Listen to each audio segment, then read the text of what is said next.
And welcome back, ladies and gentlemen, to another edition of the Talk Dog Talk podcast. I'm your host, Harris Marino. Alongside me, co-host Kobe Pierce.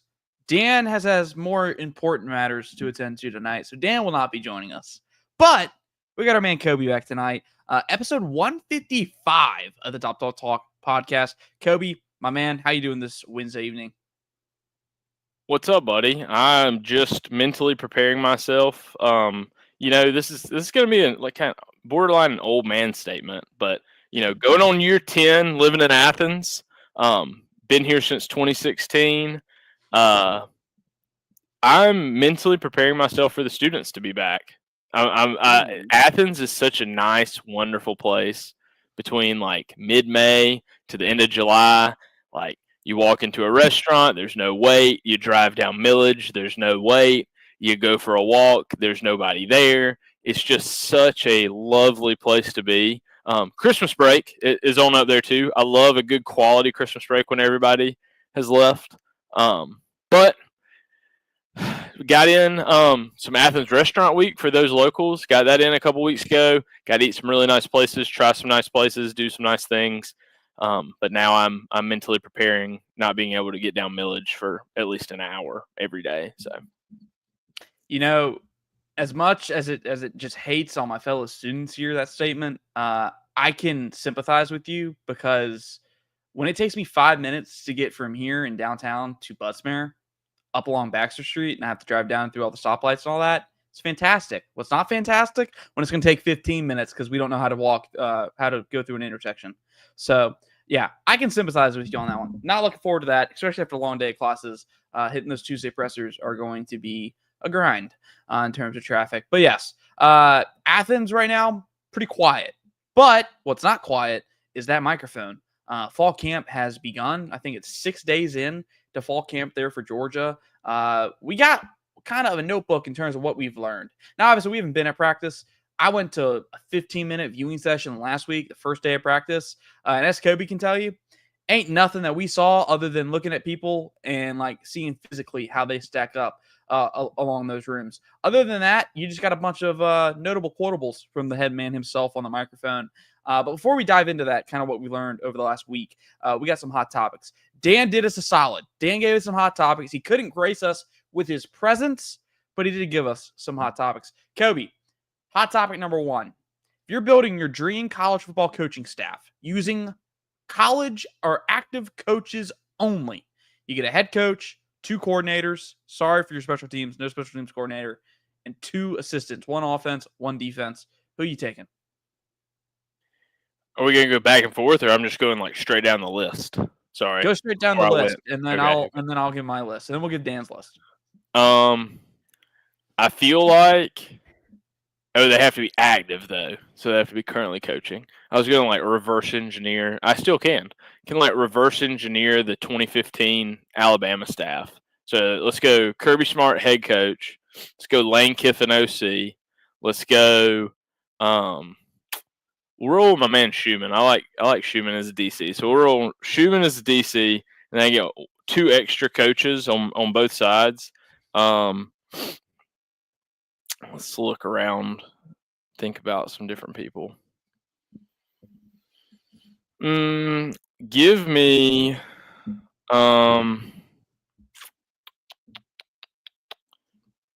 Chip Kelly as my extra offensive position coach, and then give me Lewis Freeman as my secondary defensive coach. Damn. All right. I'm happy with that. It took me a minute to think of some names maybe outside of the scope of the SEC, but I like that. All right. So here's what I cooked up. Now this is kind of, it's similar to Dan's, which I gave Dan mine before I looked at the one scan Dan gave me. We're going Kirby Smart headman, and I'll talk about that in a minute. We're going Lane Kiffin OC, and we're going Dan Lanning at DC. Now, my offensive assistant, I chose Brian Hartline.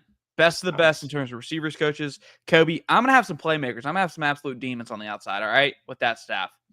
On the defensive side of the ball, I went with the man Muschamp because he's coached linebackers, he's coached safeties, he's coached corners. Felt like he's kind of coached all of the positions, and he could probably do it all. So why not just have an absolute demon back there in the secondary or kind of help out utility man? Now, in terms of head coach, Kobe, I tried my hardest to just like see if I could put a staff together where I didn't include Kirby as the head man so he could just focus on the defense. But I'm sitting here thinking about it, I'm like, man, outside of Dabo, there's really not many like CEO coaches anymore. Like there is no Ed Orgeron in terms of like every coach is like has their hand in the cookie jar in some form or fashion. If I had to pick another head coach besides Dabo and Kirby, it'd have to be Bill Belichick. He'd be the head man. Then I'd have Kirby at DC. I mean, it would be like a Bill Belichick and Kirby led defense would be insane. I did not expect tonight to hear a Chapel Bill reference on this one. Hey, I'm going to run down Dan's real quick because Dan had a pretty solid one as well. Dan went with Kirby Smart at head coach. Classic. Lane Kiffin at OC, which, again, if you weren't expecting Dan to pick Lane Kiffin. Now, here's where it gets shocking. Dan has Mike Elko at defensive coordinator. Man likes his days at Duke. Offensive assistant Buster Faulkner, defensive assistant Coach Boone, which again, a lot of the same names here. Buster is a good one, a good shout in terms of another guy who he's coached quarterbacks, he's coached receivers, I believe. I think he's even helped with the running backs. Just kind of an all-around guy, which I think if you're only getting one assistant, you kind of want an all-around guy. Kobe, I was debating for a little bit there. I was like, ooh, do I go make Sam Pittman my offensive line guy? That'd be nasty. That would be nasty. But anyways, hot topic number 2. I don't have an answer for this one yet, so I'm going to let you go first. Hot topic number 2 is the most underrated mascot in college football. Most underrated mascot in college football. Let's think around. I wish I'd have read this one before we started, because then I have to think like regionally, and then I have to think of like small schools. Are we talking about just like in general, or are we like in color scheme, like what you get to wear with it and everything? Whatever fits your bill in terms of like underrated mascot. Yeah, I'm thinking I'm pulling out one that is unique, I guess. The Delaware Blue Hens. That's the one that's like coming out. There aren't any other Blue Hens. A personal favorite though probably is the Arkansas Razorbacks. Like I like the Razorbacks. I like the Hog. Shout out my man Sam Pittman. But yeah, one of those two probably. Delaware Blue Hens or the old Razorbacks. There's only one Razorback, baby. So I kind of debated here. The Western Kentucky, they call him the Big Red. He's kind of unique. Kind of looks like the Hilltoppers. The Hilltoppers. Kind of looks like the purple. It looks like Grimace. McDonald's. Yeah, it looks like Grimace. There we go. Yes. Looks like Grimace. I put him in here. The other one, just in terms of uniqueness. Oh, Stanford Tree. I knew that was coming. I mean, how many other plants are there for mascots? I agree. That was a good one. Now, look, here's my question, Kobe. Why are they the Stanford Cardinals, but they have a tree for their mascot? And then you have the Crimson Tide with an elephant as their mascot. Listen, there are people a lot smarter than me that know that, I guess. Then you have the identity crisis at Auburn with the War Eagle versus the Tigers. Like, come on. Let's pick one and let's stick to it. Hey, Plainsman, baby. Plainsman. That's hot topics for today. We appreciate Dan for getting those in. He could not be with us because something was more important than hanging out with Kobe and I. Who do you think Dan would say? It'd be somebody stupid. Let's think. He'd probably be like, Dan's going with the Blue Devils.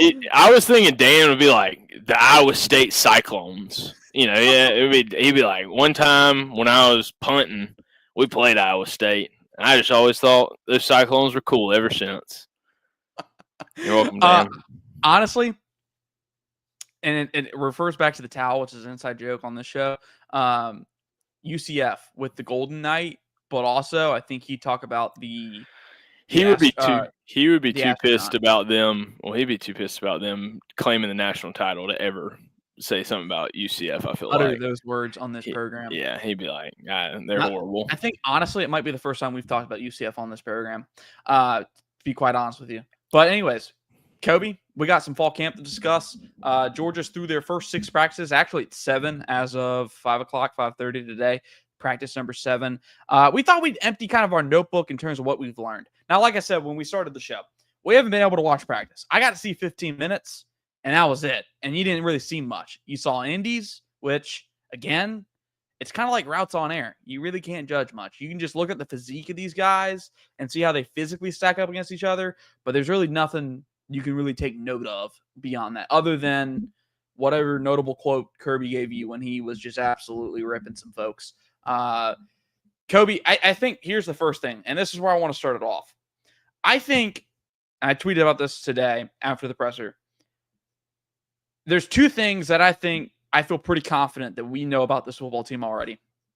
And to me, they're going back to their core identity. They're going back to the identity that got them to the mountaintop in college football, which were the 2 things you thought were synonymous with all college or Kirby Smart teams. That's going to be they're going to be good running the football, and they're going to be good at stopping the run. Those 2 things, I have never heard the words point of emphasis uttered so many damn times over a 7-day span than I have that in regards to the run game and stopping the run. I mean, from Coach Smart to his players, to his coordinators, to his coaches, you hear it over and over and over again. We got to stop the run, and we got to run the football. They were both below the standard. Georgia rushing way below the standard, 102nd in the nation. They're 15th in the SEC. Kobe, you were there. You were in the room for several years under Kirby. You were there at the very beginning. Would you have ever thought, in terms of all those meetings, that Georgia would ever finish 15th in rushing in the SEC? No, I mean, let's be honest. Like, I honestly, in my time there, when we always talk about the program Kirby built, the things he brought from Alabama, the things he brought from the prime Saban years at Alabama, in some of their greatest seasons, they just ran the football. I mean, you could close your eyes and possibly forget who they had at quarterback, but you always remember the running back rooms that they ran on, the horses who they hitched the wagon to the horses, and they ran the way the horses ran. I mean, you're talking about Mark Ingram, you're talking about Derrick Henry, you're talking about T.J. Yeldon, you're talking about all kind of different backs that they had through those really good years. And we've had them too. I mean, you look at the years we've been the best under Kirby, and even some of those years that you were just short. I mean, in 2017, you have Nick Chubb, Sony Michel, DeAndre Swift, Elijah Holyfield.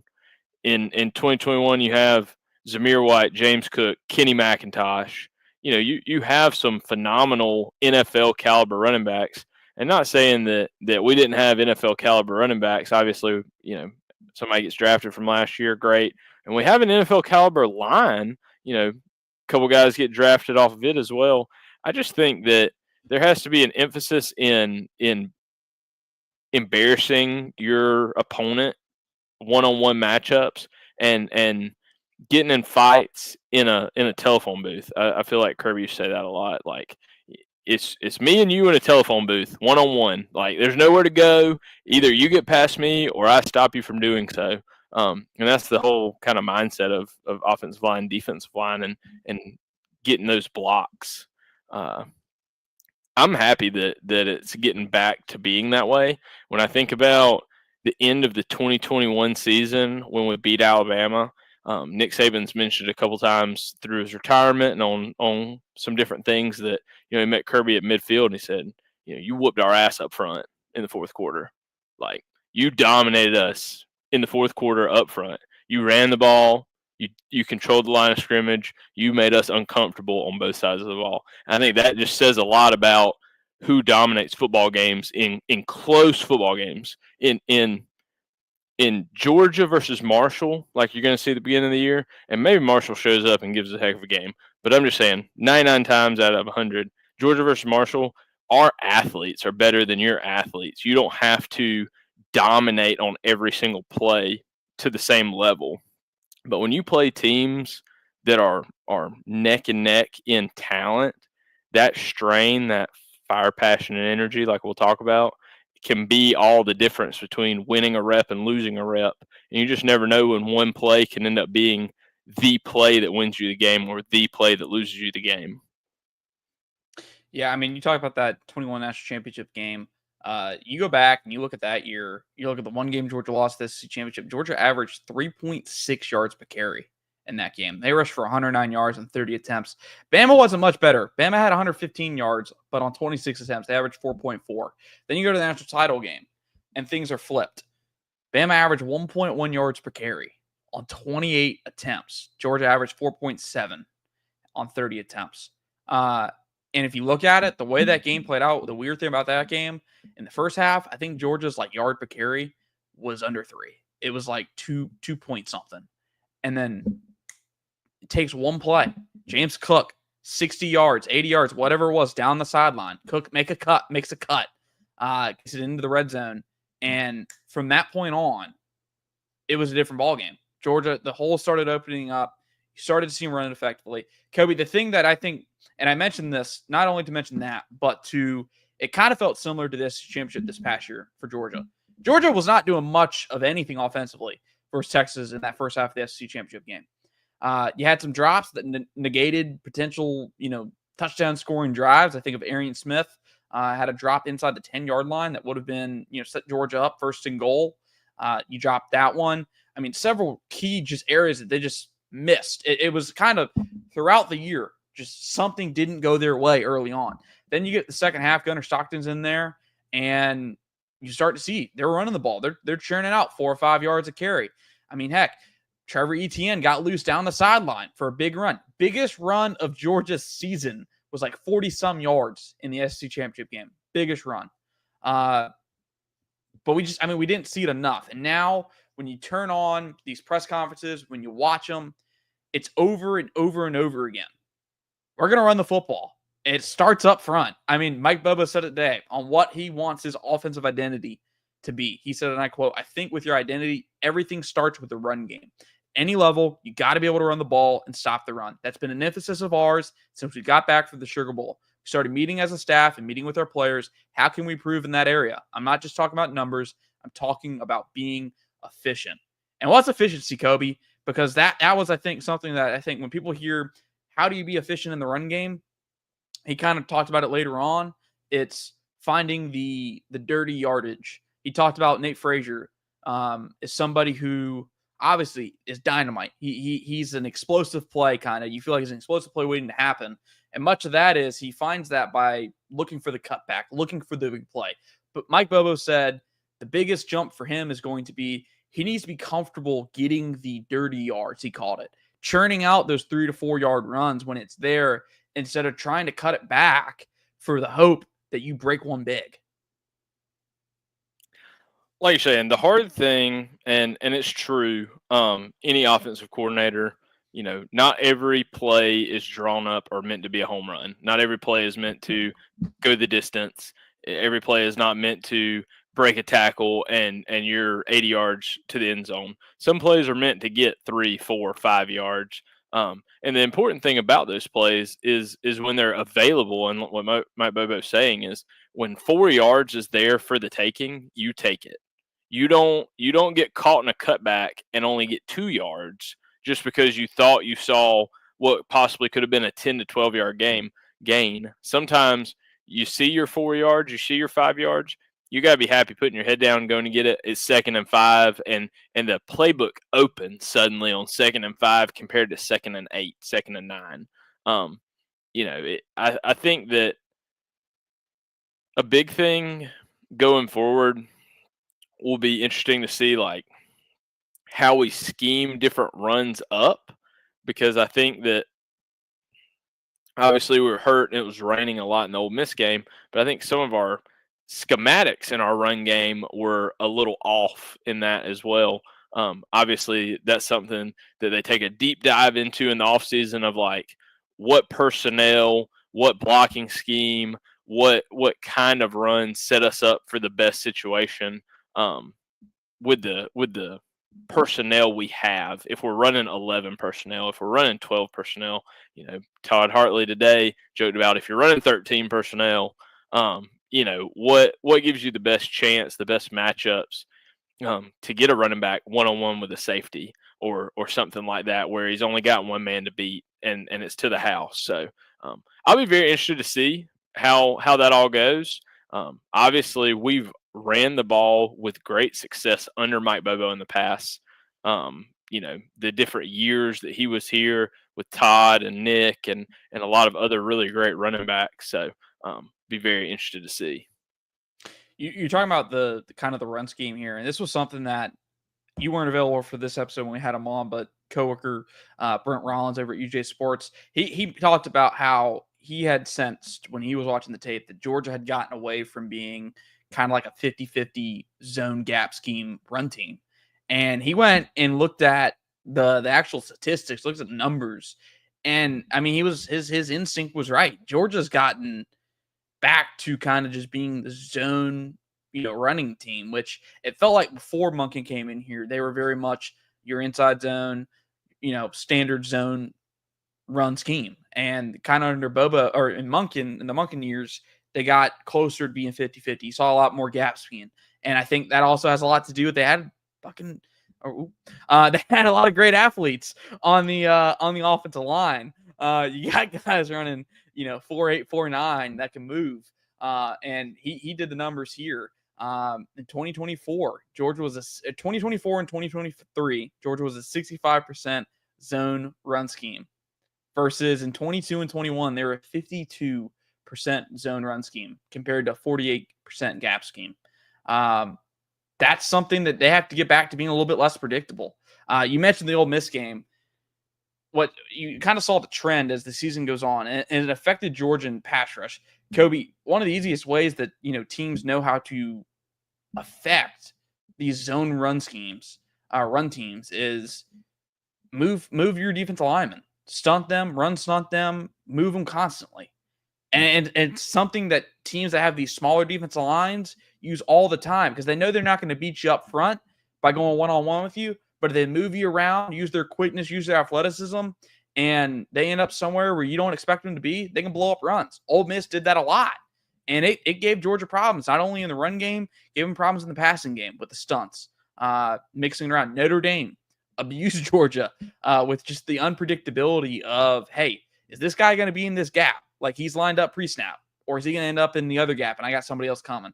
That was a huge problem. And like you said, that's something they have to address in their self-scout. And then it's kind of like, as the year goes on, you have to hold yourself accountable in terms of, hey, we got to make sure we're eating our veggies here. Even if our, like you said, our gap scheme's not going and getting us these explosive plays, we just got to take the 3 to 4 yards, keep opponents unpredictable. Kobe, on another note, we'll stick here. Well, actually, no, we'll flip because I think this goes together. This was by far, I thought, the most informative quote of the day. It just sums up the entire day. Glenn Schumann was asked about where Georgia defense ranked if Georgia met the standard defensively last year. And here's what he had to say. And I quote, "I think we weren't consistent enough to meet the standard. That's just the reality. You can't have games against five playoff opponents, teams that made it to the 12-team playoff and play really well there, and then have 4 other games where you give up 28 points or more. Point blank, period." He was asked later on, what does Georgia have to do to be better against the run? They rank 36th in the country in rushing defense, the lowest point they've ever ranked in the Kirby Smart era on rushing defense. He said they have to tackle better. Number 1, point blank, have to tackle better. And I know it sounds cliche. It sounds standard, like, oh, thank you. Like, great answer. Couldn't have seen that one coming. But then you dive into the statistics. Again, we're going to go back to Brent Rollins. Georgia's tackle efficiency rating, tracked by PFF, which I didn't know about till recently.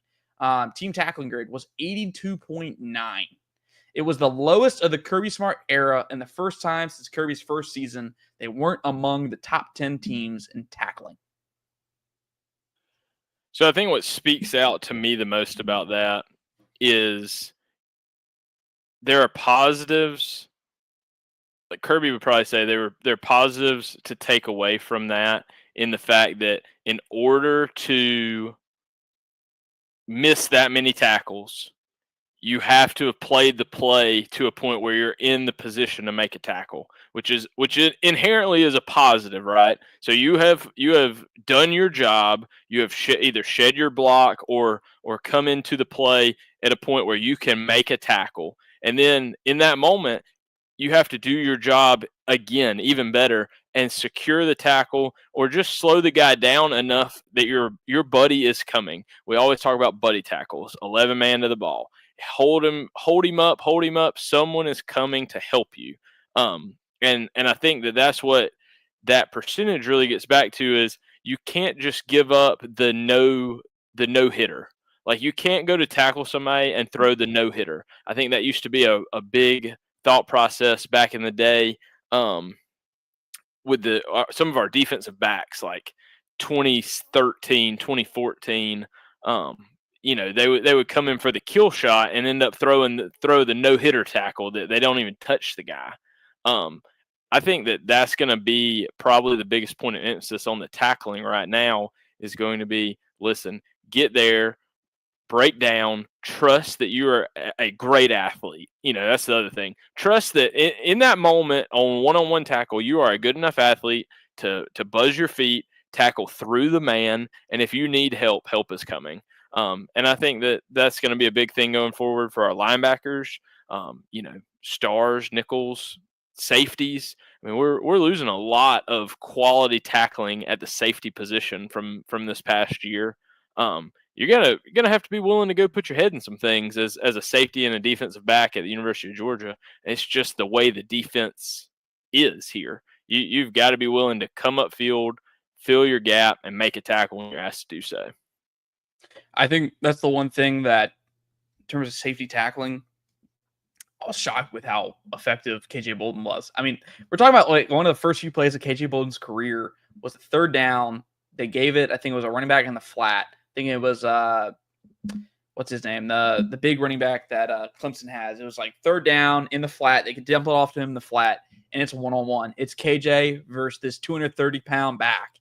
He has to go make the tackle, and he stonewalls him. I mean, just stonewalls him.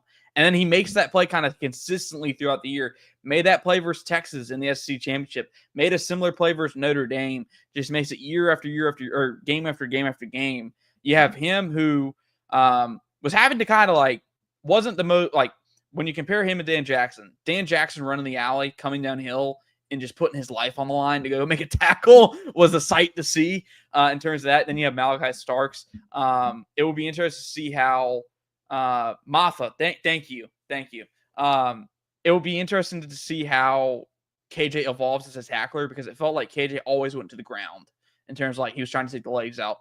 And I think that's also just because obviously he's a freshman. We heard Kirby talk about it takes 2 years for the bodies to physically mature, and now he's going into year 2.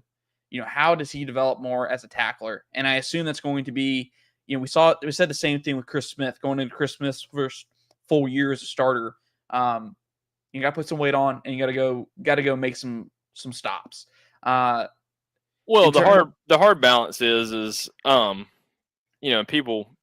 people around the game understand, but you got to go put some good quality weight on without sacrificing speed, flexibility, all those things that make you a really good safety. You can't come show back up the next year 30 pounds heavier, but all of a sudden you're running a 4.8 and you can't flip your hips and you can't cover when we need you to cover. I'm glad that you can come and tackle the running back better now, but you can't play. You're working your way to playing linebacker, not safety. So it's a balance, like you're saying, and you get these guys eating, get these guys lifting, get these guys running. I'm excited. I mean, obviously, like you're saying, a lot of leg tackling. Some of that comes with confidence. Some of that comes with technique and the knowledge base. But I think he has set himself up to really shine in this defense this year. If there's one thing I know, if you can play safety under Kirby Smart as a freshman, you got a lot working positively for you. So I would say that he is definitely probably one of the players I'm most excited to kind of see how he develops in year 2.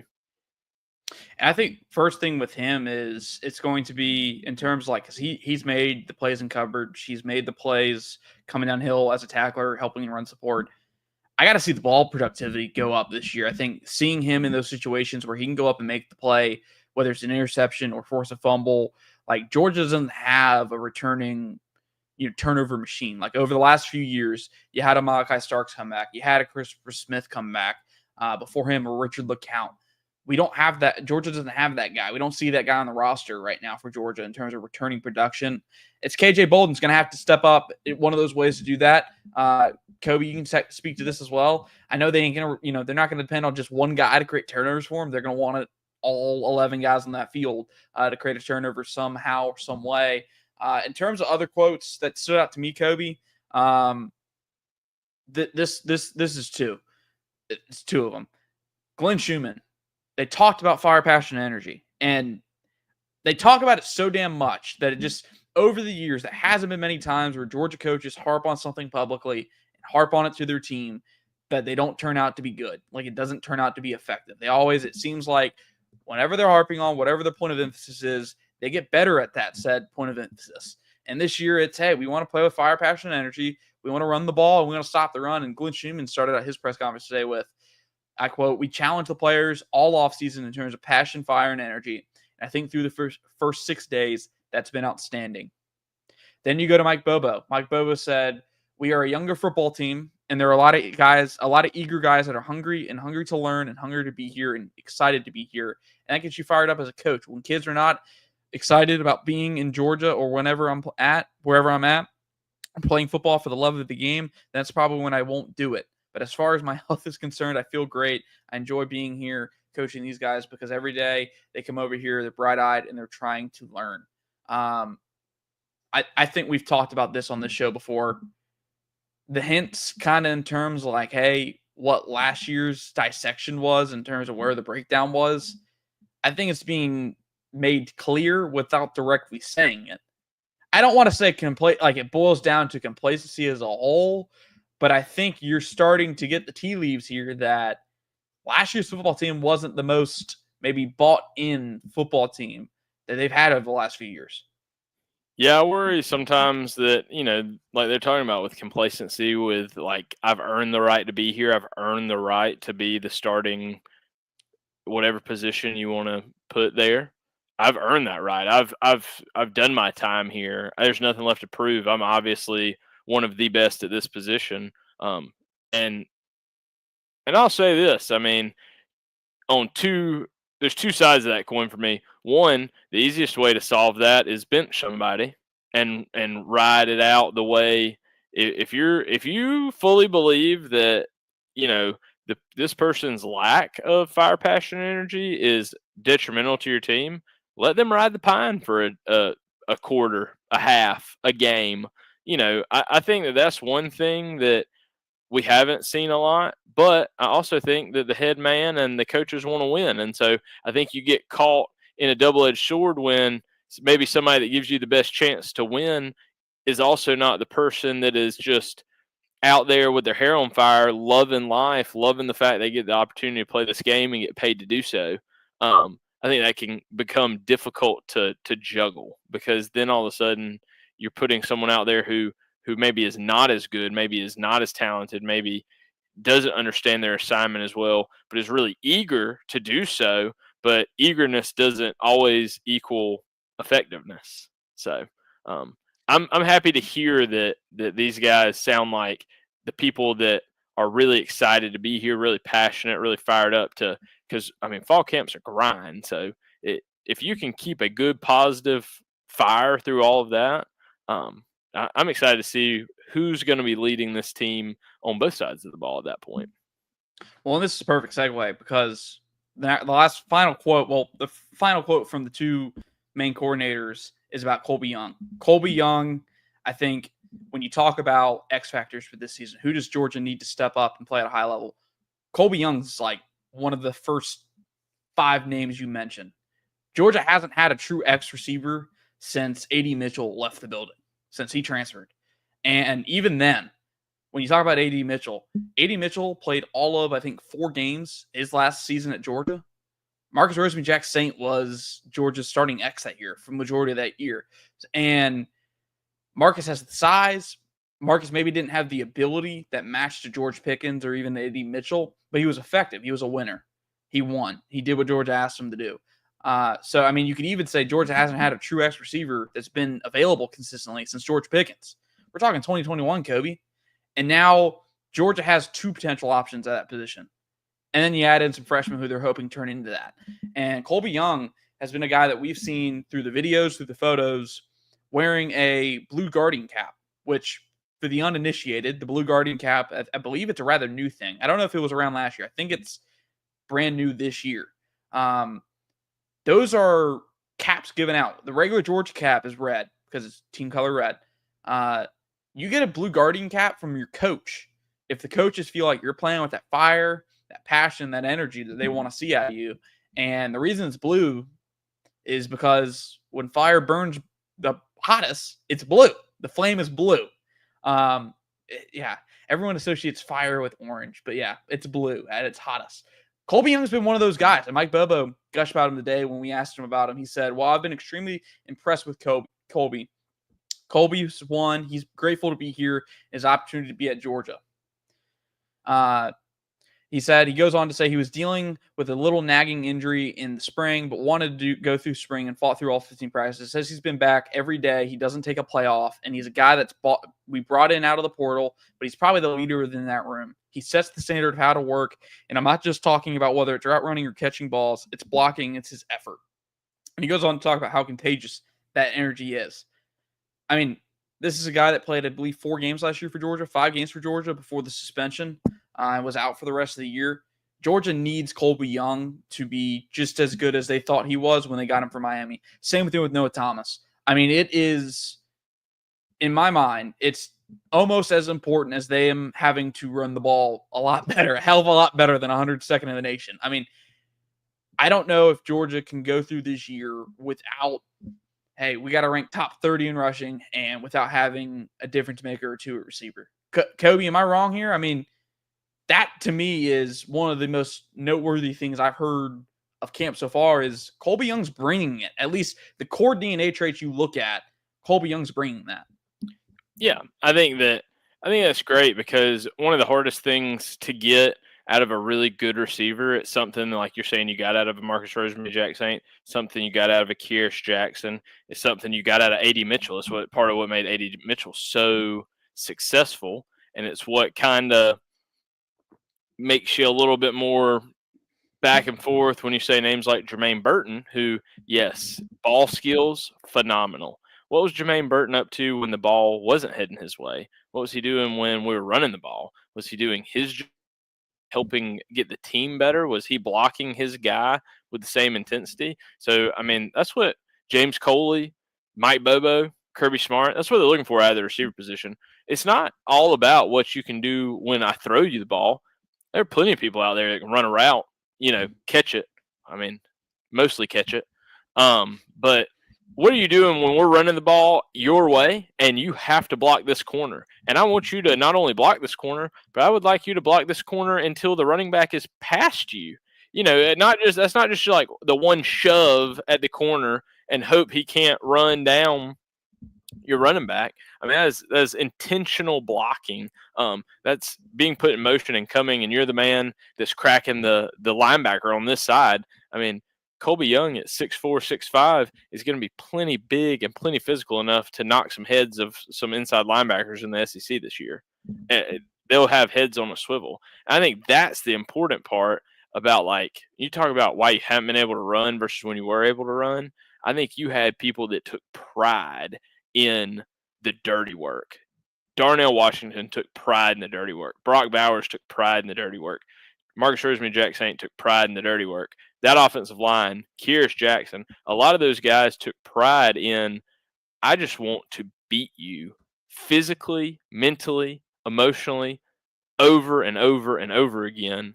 And I think that all came to a head against TCU. I mean, you just out physicaled and out wanted people constantly. And not saying that's been necessarily lost, but that's definitely an emphasis that I think of. If we are going to be a top 10 team in rushing this year, where does it need to improve the most? It needs to improve the most in our mindset of what are we trying to accomplish as an offense in our blocking schemes and how we think about and go about blocking.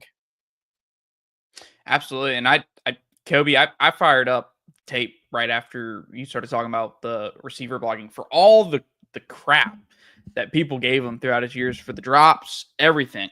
The one thing that kept Arian Smith on the field outside of his ability to be an explosive play, just waiting to happen, was he got his nose in the dirt.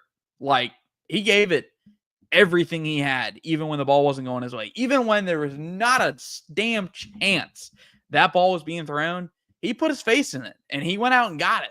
I mean, he got after it. I pulled up because I remember this play from Notre Dame, and it's not a coincidence. This is a very similar play to one later in the game that a similar block is missed, and it causes a fumble. You got a free runner at Trevor Etienne, and it's because somebody missed their block. Well, look at 11 right here. I mean, he has, and I know the run doesn't go very far, but he has to make that block. And my God, he made his block. For whatever you want to say about the rest of the run, Arian Smith did his job there. And I think when you go back and you look at that football game, there's instances in that football game where it's in every other football game where one guy does his job, maybe 9 guys do their job, and then there's 1 or 2 that didn't do their job. And I'm saying, I know it's easy to sit back and say it from the chair because it's not easy at all for all 11 to do their job. But like you said, when Georgia was at its best, they had 11 guys on the field they were executing, which brings me to another point that Bobo talked about. Is he talked about the offensive line was all about cohesion, about 5 guys playing together. And he said last year there wasn't enough times where they played together to be efficient. And you can kind of go back and see that, like, because people ask, how did Georgia do so poorly in the run game when they had 4 offensive linemen drafted? Well, you could have 4 great individuals. Doesn't mean they're 4 great, 4 of a 5 great offensive line unit. Kobe, you know that. I mean, special teams the same way. If one guy doesn't do their job, that could be the difference between a blocked punt. Between a blocked punt and a punt that gets off and rolls 70 yards like Brett Thorson. Yeah, I just think that, like you're saying, cohesion, but also, like, I don't know. I can look at things a couple of different ways. And, of course, like you're saying, it's super easy to do it from the chair, behind the screen. You're not in the room. You're not in the schematics. You're not understanding what other people are doing, what defensive coordinators are doing to make your job harder as an offensive line coach, a quarterback. I do think, though, it comes to the part of if you're having a lot of issues with your offensive line and their cohesion, you would think that you would simplify it down to its dumbest points of pin and pull, power, some things that we were talking about, like the difference between like a gap and different kind of schemes of running the ball. I think that back in the day, when I think of like the old Bobo toss, right? You're pulling a guard and you're leading up with some walk-on fullback that's got the fire, passion, and energy to kill somebody. And I just think about that. You knew it was coming. Like, you can go back to games and Todd's back there 8 yards back. You got, Christian Payne or whoever is at fullback, and we're pulling the left guard and we're coming around right end. And I hope you got your chin strap buckled if you're playing safety or linebacker on that side, because here it comes. To light you up. Yeah. Here it comes. So I guess my thing is yeah, I do understand the cohesion. I've run them so many times, I could blindfold all of you and you could run it at somebody. And I think that's the big thing when we talk about the different, some of the offensive coordinators like Lane Kiffin, he's kind of pretty and tricky. But one thing I will say that he does a really good job of is if he finds a soft spot in a defensive scheme for the week, he presses on it. And then he either sees, does that bow back at him? Like, okay, maybe that's not as soft as I thought it was. or does it break? And in which case, he may run that same play. It may be the exact same play out of the exact same formation with the exact same motion. He may run it 10, 12 times in a game. If you're not going to make an adjustment, why would you not? I mean, look at, I think that's where I would like to see, not every game. That's impossible to do every game, but I would like for us to be able to see a couple of plays that Georgia runs and runs well no matter the situation and no matter the opponent, which is a big ask, but it's what great teams do, in my opinion. So, well, you know what that run play was just a few years ago?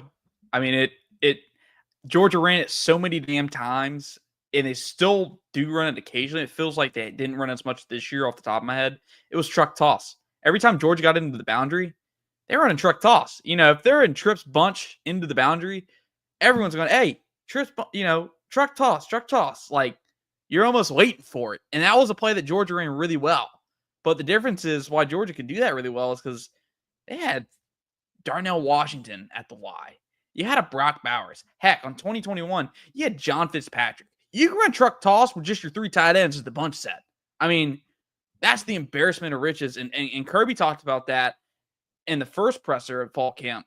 He said the challenge for Oscar Delp, as much as it is to go out there and be a difference maker as a pass catcher, he needs Oscar Delp to develop as an inline Y, to go out there and block his ass off and to win as a blocker.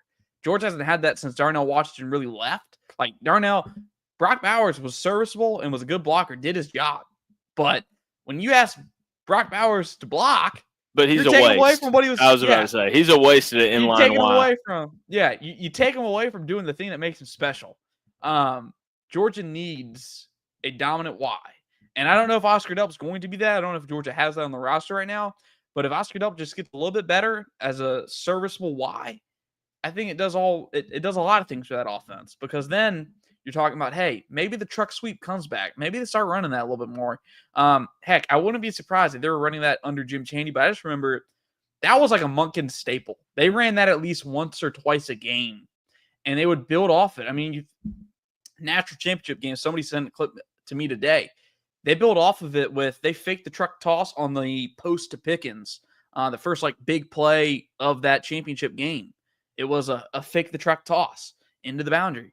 But again, if you line up in a formation and you run a play that is borderline unstoppable or borderline so unstoppable that they're having to make a lot of defensive adjustments to try to stop it, then you leave soft spots other places. And that's the genius of a play like that that's so recognizable. Like you're saying, trips to the boundary, running back on that side, here it comes.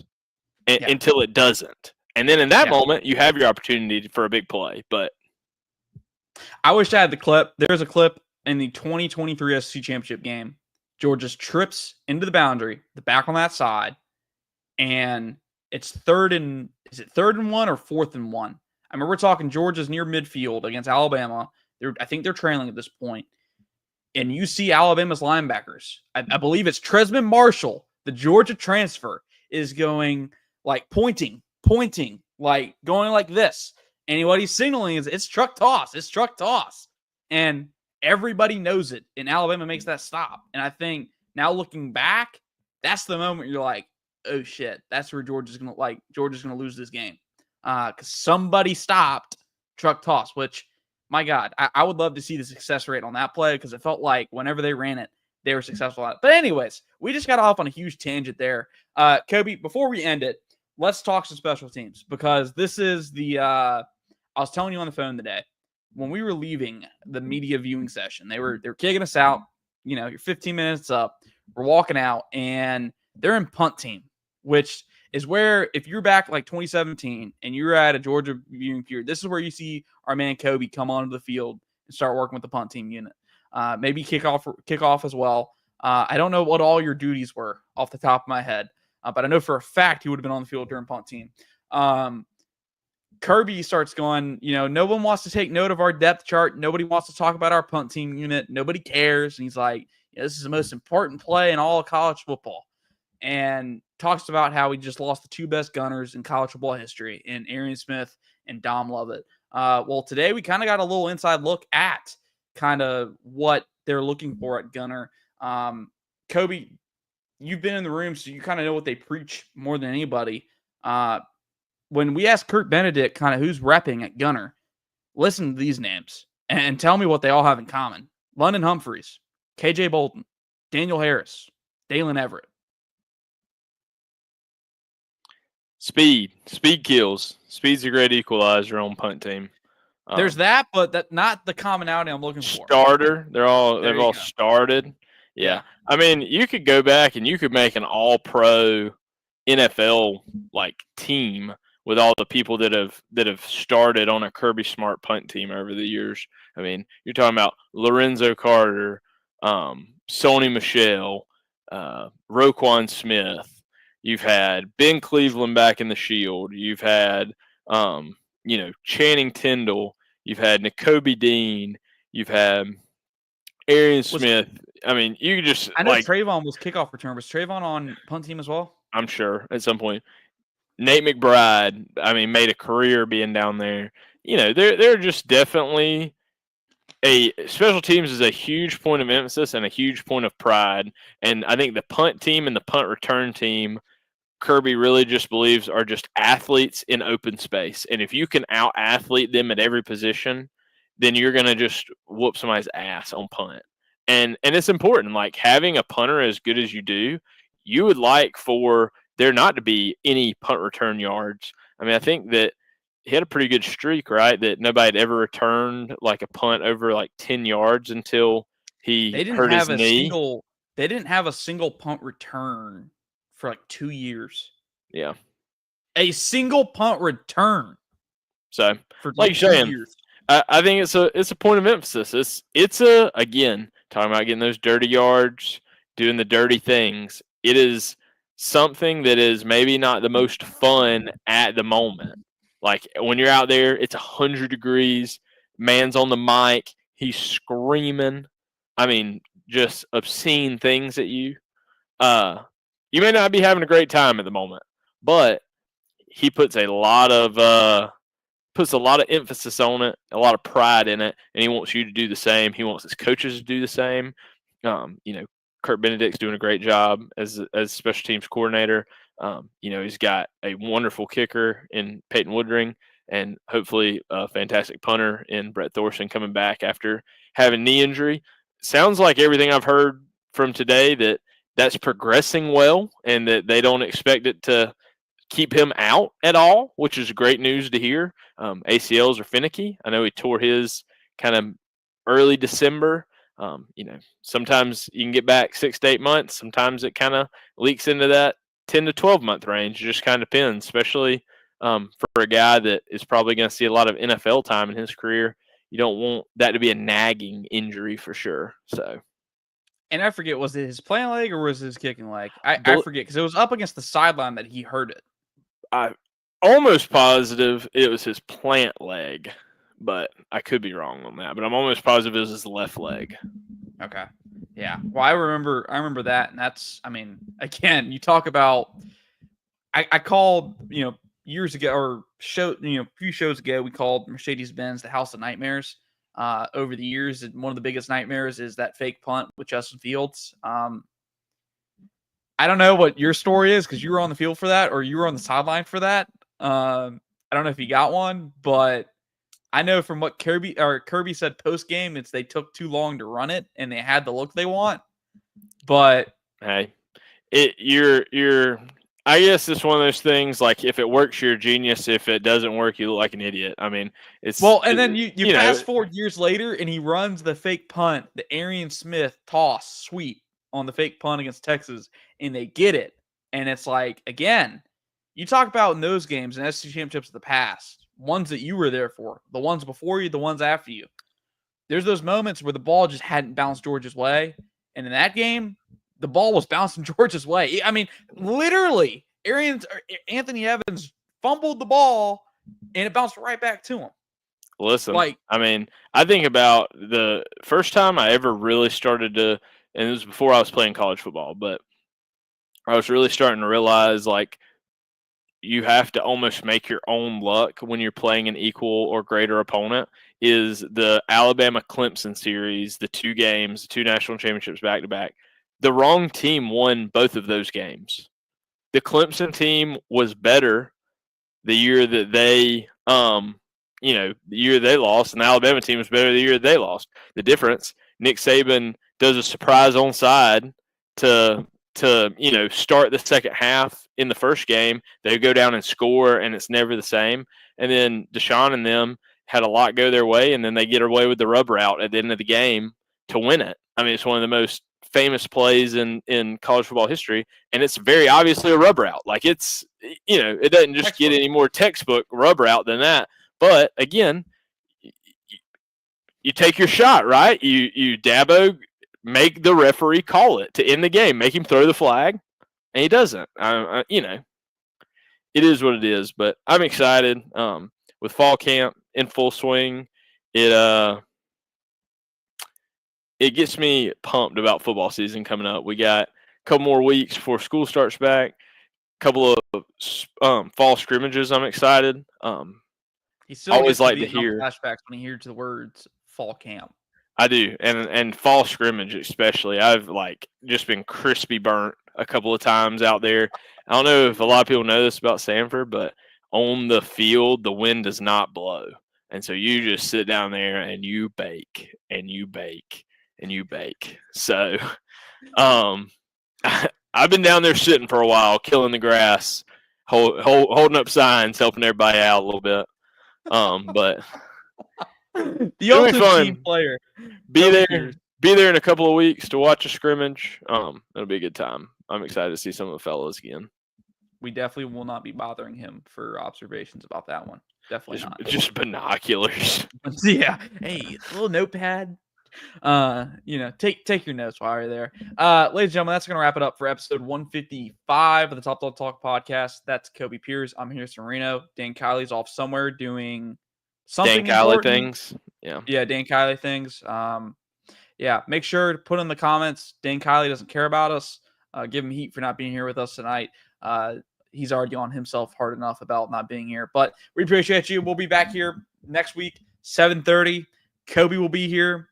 I assume Dan will be here. He big leads us tonight. But we appreciate y'all. Make sure to like and subscribe for wherever you get your podcast. Rate and review us here on YouTube. Let us know. We like it when you give us feedback. Motivated, dedicated. We appreciate you for tuning in tonight. Hey, there he is. You speak him into existence. He shows up. Hey, Dan. Yeah. Hopefully you just rewind like 2 minutes ago when we were talking bad about you. But probably. Yeah, he probably did. Anyways, we'll see you next week.